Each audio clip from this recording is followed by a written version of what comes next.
Right. Okay, so fingers crossed this is going to work. If it doesn't, I don't know, do I, you can just go through so many of the questions then and don't have to do all of them. I don't know, what one do you want to, I don't know, I just tried to split them into themes based on some of the things we'd covered, well, or at least I'd read about during the course. Um,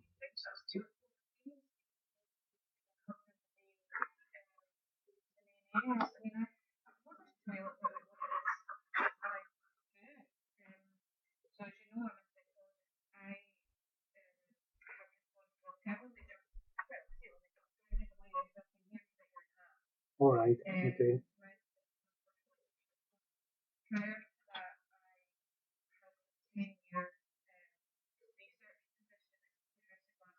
all right, okay,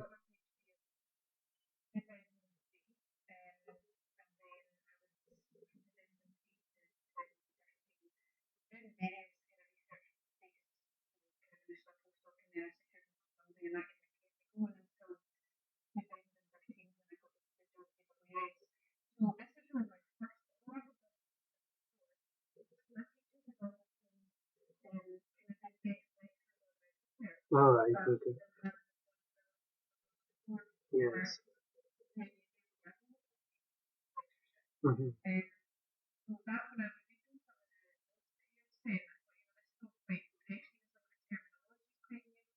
All right,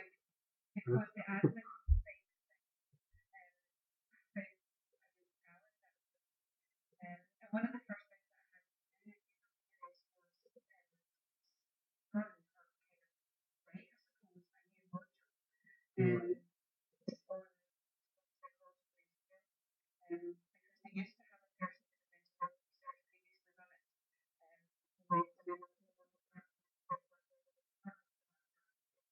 all right, yes. I suppose it would be, yes, shoved in at the deep end a bit, yeah. I suppose quite a good learning experience. I mean, for myself, I mean, I did my PhD here, then I studied in Glasgow first, and then did an MSc, and then did a PhD eventually here, and then got an RA position for about 3 years, and then whilst I was towards the end of that, there was a kind of job vacancy for a lectureship post in the games area, so I teach games development and a bit of web and mobile and creative industries type subjects, so it's more kind of practical based in terms of subject areas. So I suppose in terms of curriculum delivery and learning activities, it's all down in the lab. So it's students are either developing or implementing, creating games based on a specific specification, or they're using different types of software like Unity or Unreal to the kind of game engine softwares that we have in the labs, or modeling software to develop kind of assets and environments in their games. So really, we just set up a specification, or sometimes the students can work in groups and come up with their own kind of game idea and design and take it on from there. So it's quite practical based, really. So really, when they keep iterating in this module about learning activities, the bulk of ours are really in the lab. We don't really do as much written formal exams anymore. It's all practical based and assessed practically. So obviously the students get feedback quite regularly in the labs about their work and how they're progressing, if they're going wrong, and how to change and adapt and modify these things.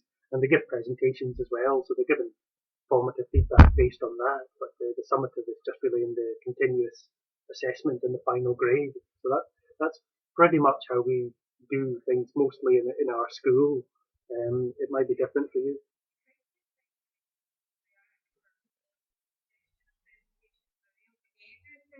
Um, they kind of mixed views. If you help them and give them a kind of structure or some guidance on how they should set things out, for example, some suggested headings or a template, they're usually okay. And usually, if it's myself and could be Tom that are sitting in assessing them, they're okay with that because the people that they're familiar with and people they know. Whereas if it's other members of staff sitting in, they're kind of spooked a bit about that. Some of them aren't the best at presenting, but we don't really assess it based always on that. It's more about the kind of content and the learning and the knowledge that's required throughout the module. So if they can demonstrate things related to that, that's okay. So we're not going to be too harsh on somebody who's a total bag of nerves, or the words don't come out correctly on the day, that kind of thing. Whereas you do get some staff in our department who are quite like that, which I don't think is right. Really, I think it should be about what they've produced and at least evidence that they've been able to develop their skills as they've gone throughout the module, that kind of thing. But yeah, they don't mind it. We've got presentations next week, and they're okay about that, so they don't mind.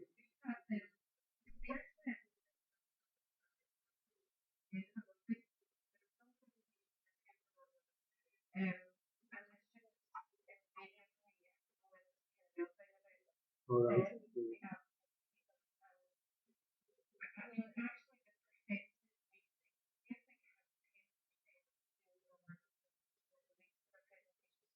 All right. Yes. No, yeah.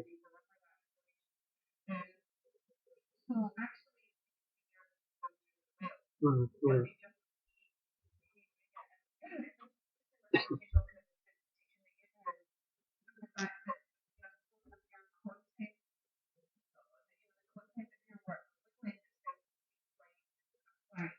Yes.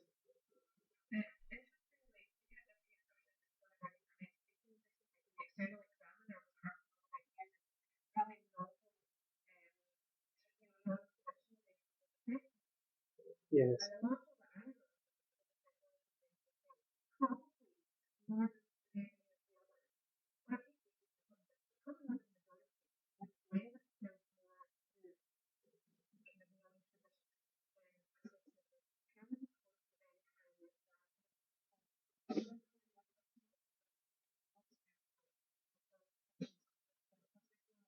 All right. Yes. Mm-hmm.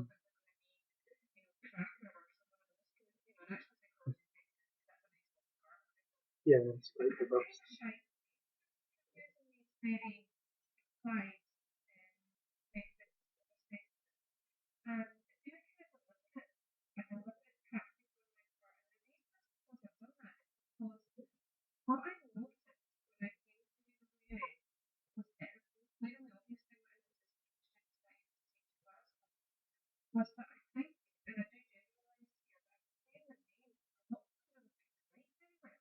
Oh God, yes. I mean, yes, we get that. I'm going to say the literacy rates are not that high. It's terrible. I mean, you're thinking, well, it's not this place, is it? The Scottish educational system at large, and you think, did you get your higher English or what have you? But yeah, the writing, even for the dissertations and basic things like punctuation, grammar, it's terrible.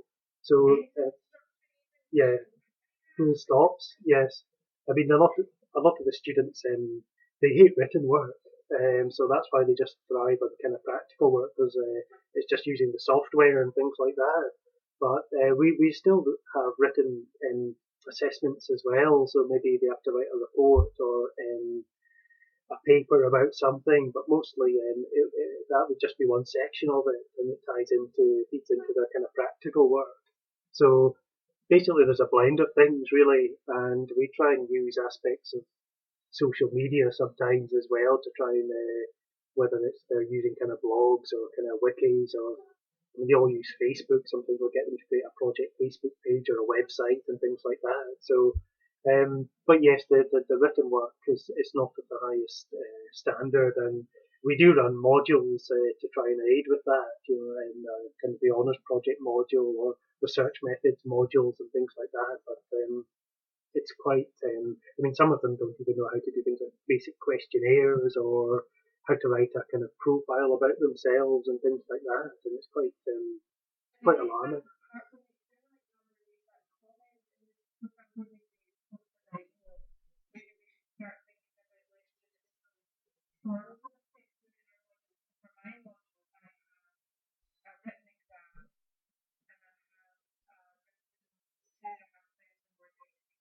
Right. Yes, that's quite traditional. Yeah.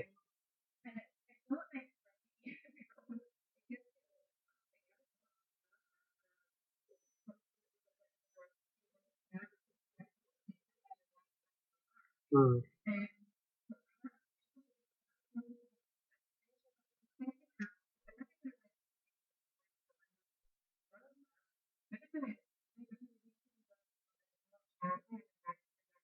I think so, yes.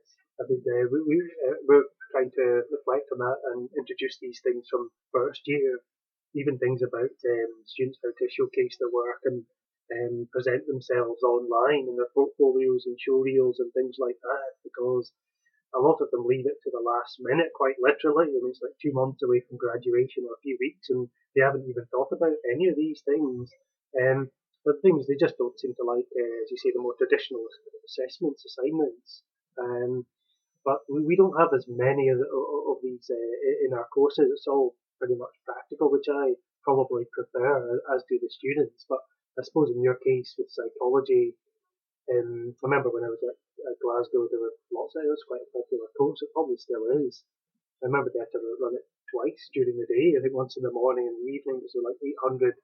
So God knows how many students were doing it. But I remember it helped. Somebody out with his essay on personality traits or something. I had no idea what that was at the time. But still, that's the only thing I can remember. But I believe the Glasgow and I suppose the modules you run and the courses, I suppose you can only really slightly do traditional assignment unless you get them to do something online or I don't know social media or something that's interactive or go away and research a topic and use these types of tools to present it or promote it or something like that or I don't know or discuss it.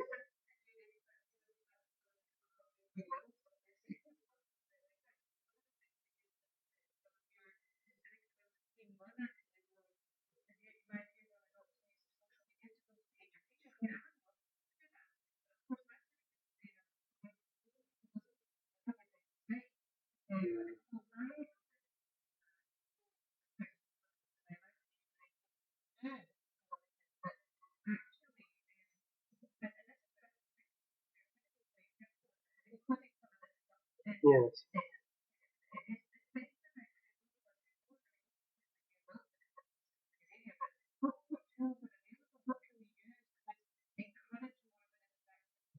Moodles Moodle's too static, really.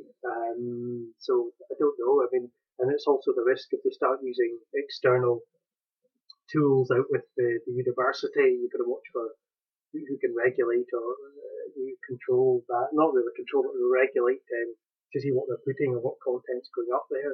So but most of them, I mean, I've got Facebook and I don't know what else do they use. A lot of our students, we get them to create kind of like YouTube accounts and they can put their work up there and things like that. The blogs, they use kind of Blogger or WordPress. And there's websites like Wix that you can use and create a website up and running in about 5-10 minutes, a very basic one. So there's things like that where people can upload images and content. And I suppose in your case, it would work quite well for a psychology type assignment, something that's interactive a bit, research this topic or something like that. You could use something along those lines. It would be quite interesting, but I don't know, but I suppose in some subjects it's all about, I suppose, psychology. I don't know, learning about all the terminology and things like that. And um, I mean, I know a few people in school of social science, but I don't know if is that where psychology is based? Is it? Do you know Liz, all right, all right. Do you know Liz Boyle with all the?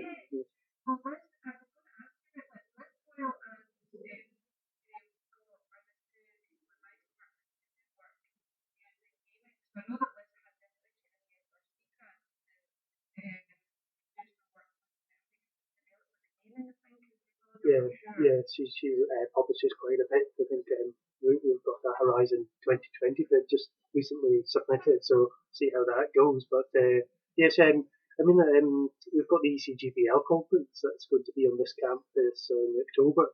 So that's about the European Conference of Games-Based Learning. So Liz is chairing that. So I suppose there's quite a lot of scope for these types of technology. So games would apply quite well to psychology, I think. Yeah.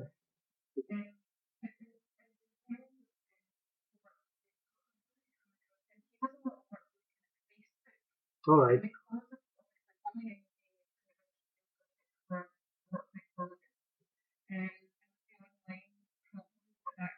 Yeah. That'd be quite good. Yes, I think so. Yeah. Yeah, because I mean, psychology applies to games in so many ways. You've got the whole, there's a student doing the whole violence in video games aspect.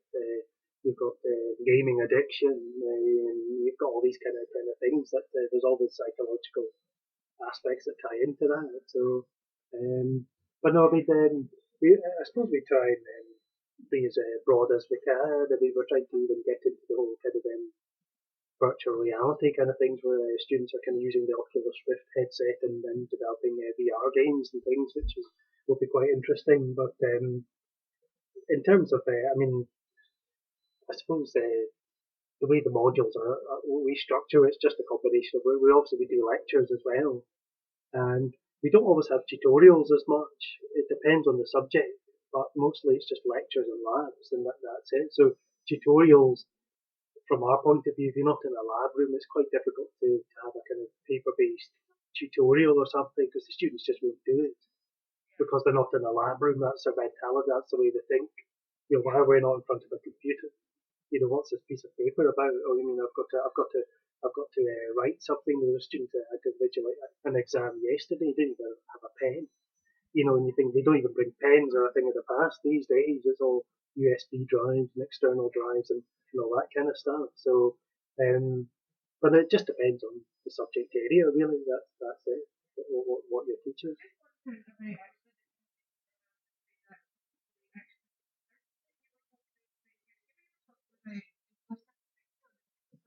Oh yes.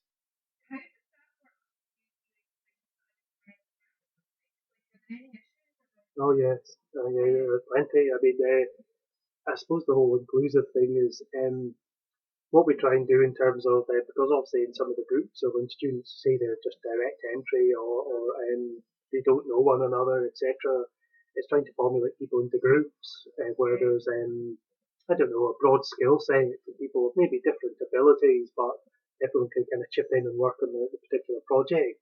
Which doesn't always work out because there's always issues in groups and people do more than other people and people complain and everything else. Um, but certainly, there's a module I run. It's called Professionals in the Creative Technologies, which usually has about 80 to over 100 students in it, and it covers animation, games, web, and mobile.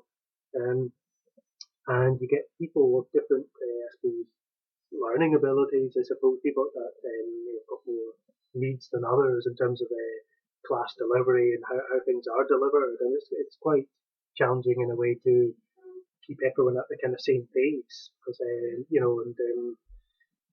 I suppose it's just kind of checking up on people in terms of asking them how they're getting on and if they've got any problems. Normally, I just tell people to come and see me, and then you can just sit down with them and go through things. I know it's quite time consuming, but usually it's the best way around it. And you can give them kind of extensions or something like that. But making sure everyone's kind of included and kind of part of the module is quite important as well. So I suppose that's just regularly asking for feedback and just if they need any extra help or support, really, because sometimes it's difficult.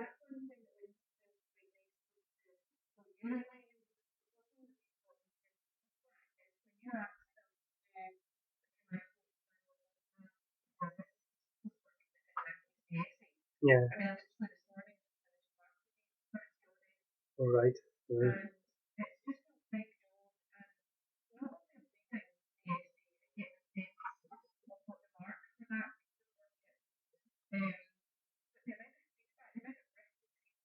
Mm.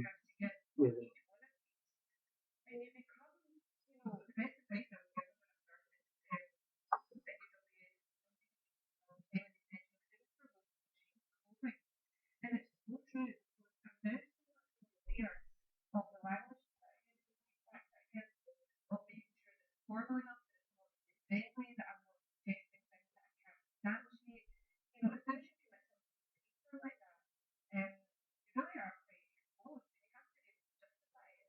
Well, yeah, that,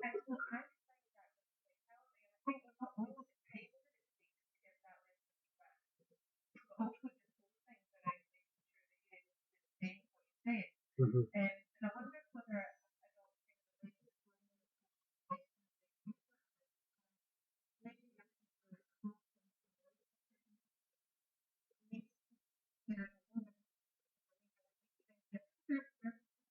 Yeah.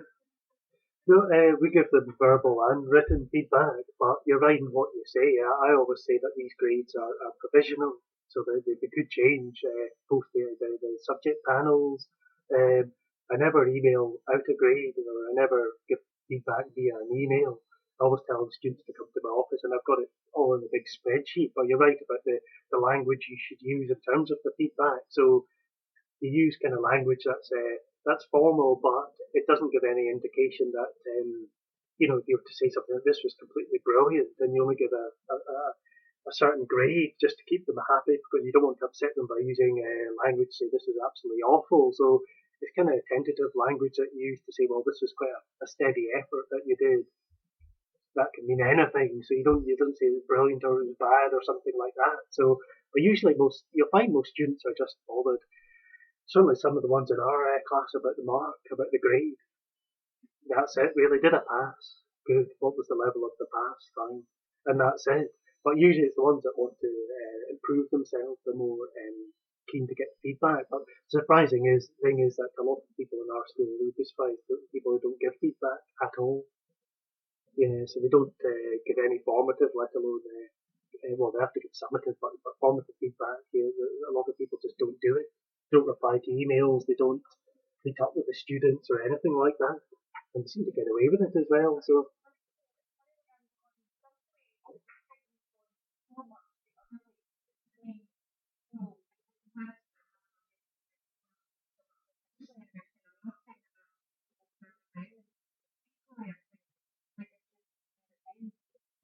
yes, well,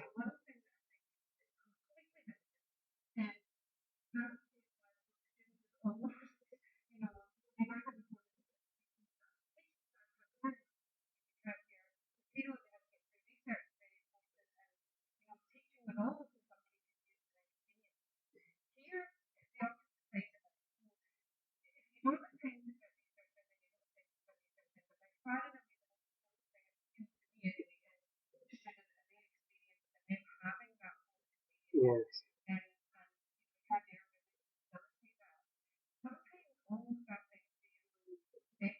Mm.